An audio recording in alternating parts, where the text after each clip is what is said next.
Good morning po. So, ngayon po ay nandito tayo ngayon sa Diplomat. Ayan na yung continuation ng pagpasok namin sa Diplomat Hotel. Ayan guys, so makikita ninyo ngayon, napakaluma na talaga ng house. Ayan. Pero, napakaraming tao pa rin na pumupunta sa lugar na yan para kumuha ng larawan.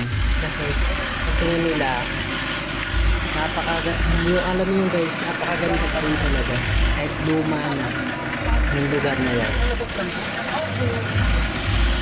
Napakaraming pupunta dyan upang mag-picture at sobrang nakakatakot. Promise nakakatakot talaga ang lugar. Kasi mararamdaman mo yung kaba. Manginilabot ka talaga pag nakita mo yung lugar guys. Pero masaya. Masaya experience. Thank you po. Sana po nagustuhan niyo yung video. Gusto yung picture dito? Ay, ulit.